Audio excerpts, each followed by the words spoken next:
Kemudian angka 4 diisi dengan nomor induk siswa nasional yang aktif. Nomor induk siswa nasional adalah nomor pengenal identitas siswa yang bersifat unik, standar, dan dibuat oleh sistem Kementerian Pendidikan dan Kebudayaan.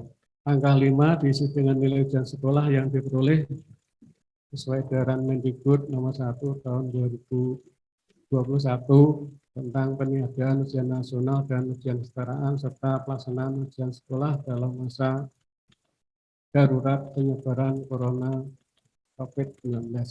Nilai ujian sekolah untuk setiap mata pelajaran dimaksud tanggal 5 ditulis dengan menggunakan bilangan bulat bantang 0 sampai 100. Lanjut, kemudian yang nomor 6 diisi dengan rata-rata nilai kolom di atasnya dengan pembulatan 2 angka desimal. Jadi kalau nilainya per mata pelajaran pembulatan tanpa desimal, yang rata-rata di bawah pembulatan 2 angka desimal. Nomor 7 diisi dengan nama nomenklatur kabupaten kota, tempat penerbitan secara lengkap, sama yang di depan. Contoh ditulis Kota Semarang atau KAP Semarang, KAP Pekalongan, KAP Magelang. Tanggal 8 diisi dengan tanggal penerbitan ijazah dengan tulisan dan angka dan bulan ditulis dengan menggunakan huruf kapital di depan, tidak disingkat. Tanggal penerbitannya 14 Juni 2021. Angka 9 dibukukan stempel sekolah dari sekolah bersangkutan yang menerbitkan ijazah sesuai nomenklatur, nama yang di depan. Angka 10 diisi dengan nama kepala sekolah dan NIP dari kepala sekolah bersangkutan yang menerbitkan ijazah dan dibukukan tanda tangan kepala sekolah bersangkutan. Bagi yang status non-PNS diisi 1-2 strip. Itu terkait dengan petunjuk teknis pengisian belangko ijazah, halaman depan dan halaman belakang untuk SMK program 3 tahun.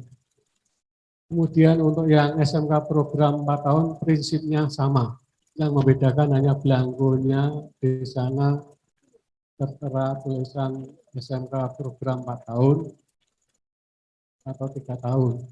Teknis pengisian halaman depan dan halaman belakang sama. Lanjut kita lihat contoh pengisiannya. Ini kami berikan contoh pengisian belangko ijazah SMK program 3 tahun. Contoh penulisannya seperti itu. Diupayakan yang tulisannya bagus, rapi, kemudian halaman belakangnya yang ada di sampingnya. Bapak dan Ibu, ini ada rambu-rambu yang perlu kita sepakati agar nanti penulisan ijazah ini bisa rapi, bagus. Kita seragamkan, kita sepakati bagaimana mulai penulisan dan seterusnya. Untuk angka 1 sampai 2 itu pengisian program kalian dan kompetensi kalian ditulis mulai titik ke 1. Itu rambu-rambu nanti kita dalam penulisan atau pengisian belangko ijazah. Kemudian nomor urut 3, 4, 5, 6 ditulis mulai titik ketiga, garis di bawah angka 3 dimulai titik ke 1. Kemudian nomor 7 sampai 11 ditulis mulai titik ke 1. Nama siswa, tempat tanggal lahir, nama orang tua wali, nomor induk siswa nasional dimulai menulisnya pada titik ke 1. Kemudian angka 12 dimulai titik ke 1. Angka 13 ditulis mulai titik ketiga setelah tanda koma. Kemudian angka 14, nama kepala sekolah ditulis mulai dari awal baris dan NIP ditulis mulai titik ke 1. Bagi yang non-PNS, NIP ditulis 1 buah strip mulai titik ketiga. Kemudian nomor 15, cap sekolah menggunakan tinta warna ungu menyentuh tanda tangan kepala sekolah. Ya, tanda tangan kepala sekolah menggunakan tinta warna hitam.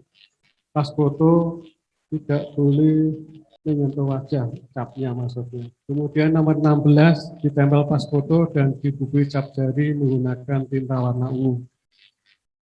Kemudian penulisan ijazah menggunakan drawing pen 3 warna hitam. Itu yang rambu-rambu yang nanti kita sepakati untuk teknis penulisan belangko ijazah di Jawa Tengah.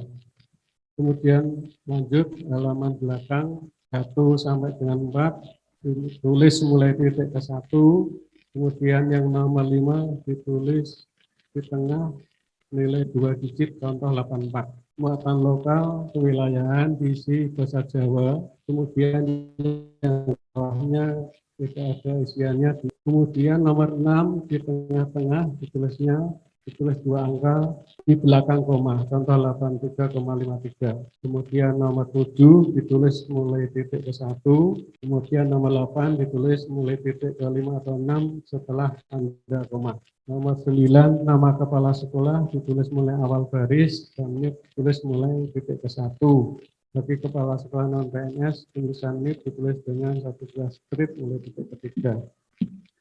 Bersama yang di depan, tab sekolah tintanya warna ungu menyentuh tanda tangan, sekolah tanda tangannya menggunakan tinta warna hitam, nama ketentuan.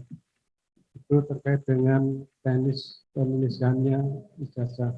Untuk program 3 tahun dan 4 tahun sama. Itu kira-kira yang menjadi rambu-rambu atau pedoman atau petunjuk teknis pengisian belangko ijazah SMK program 3 tahun 4 tahun di Provinsi Jawa Tengah. Kira-kira itu yang dapat kami sampaikan Bapak Ibu. Manakala nanti ada yang ingin disampaikan untuk memperjelas juknis kita ini yang akan dijadikan panduan di tingkat provinsi, nanti kami persilahkan.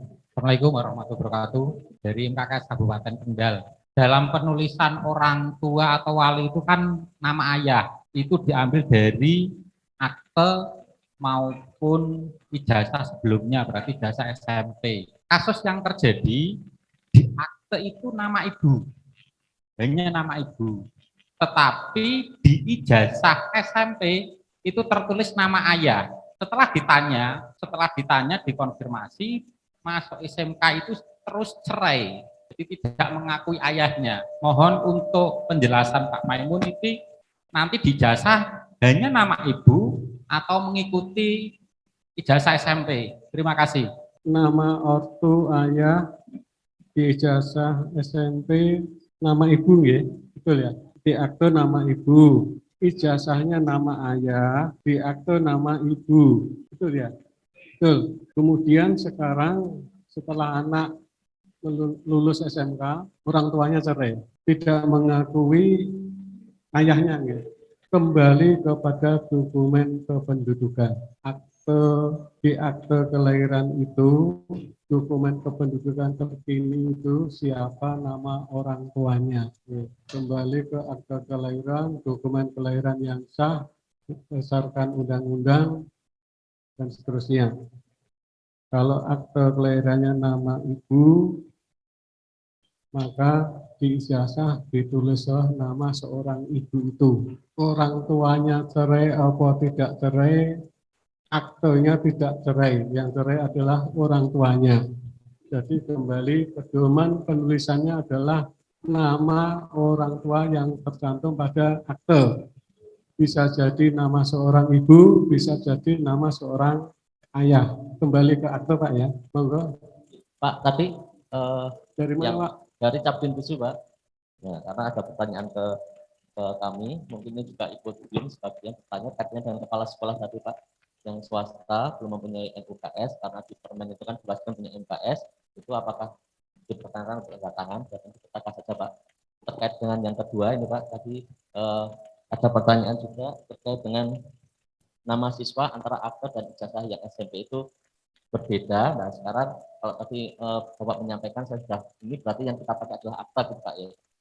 Ada perubahan. Apa materi itu Pak? Ya, kepala sekolah swasta adalah yang diangkat oleh ketua yayasan. Siapapun tuh monggo lah. Berarti kepala yayasan, ketua yayasan sudah mengangkat, menetapkan sebagai seorang guru dengan tugas tambahan sebagai kepala sekolah, yaitulah yang diberi kewenangan untuk menerbitkan ijazah. Jadi kewenangan ada di yayasan untuk menunjuk, mengangkat, menetapkan kepala sekolah dengan segala tugas dan tanggung jawabnya. Kemudian nama siswa antara di akte dengan ijazah tidak sama. Ijazah SMP, akte namanya tidak sama. Kembali kepada akte kelahiran. Manakala penulisan nama siswa di ijazah tidak sama dengan di akte, maka ijazah itu diberi surat keterangan kesalahan pengisian. Diterbitkan oleh kepala sekolah, diketahui oleh kalau SMP Dinas Pendidikan Kota Kabupaten masing-masing. Kemudian nanti pada saat menulis ijazah yang SMK, ditulislah yang sudah benar. Nama siswa di ijazah sama dengan yang di akte kelahiran untuk yang SMK.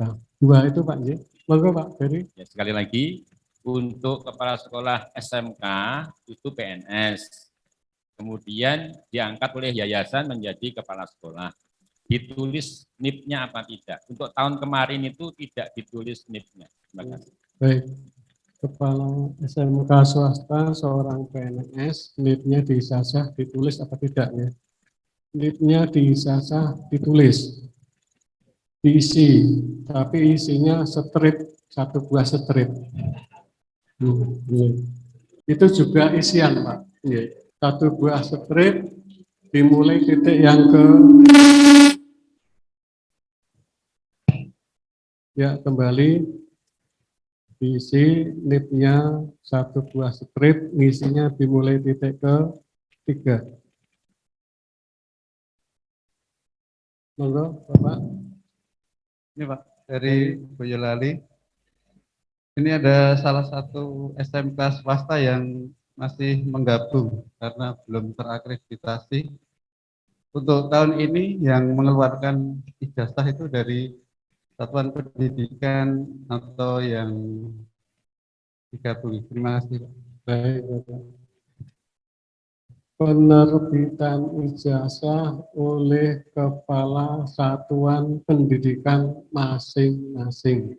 Tidak memperhatikan itu hasil akreditasi apa, tidak memperhatikan itu sekolahnya, ujiannya menggabung apa tidak. Jadi kembali ijazah diterbitkan oleh kepala satuan pendidikan masing-masing. Ada lagi, monggo Bapak. Ada Pak, insya Allah Pak. Sabin 13 Kabupaten Batang. Monggo Pak. Ye, nomor 1 penegasan saja. Ketika ada PLT, apakah ketentuannya sama dengan tahun lalu? Tanda tangan ijazah manakala PLT-nya itu TMT mulai tanggal 1 Juli. Kalau sekarang berarti 2021. Kalau tahun lalu 2020. Apakah ketentuan penandatanganan ijazah bagi kepala sekolah yang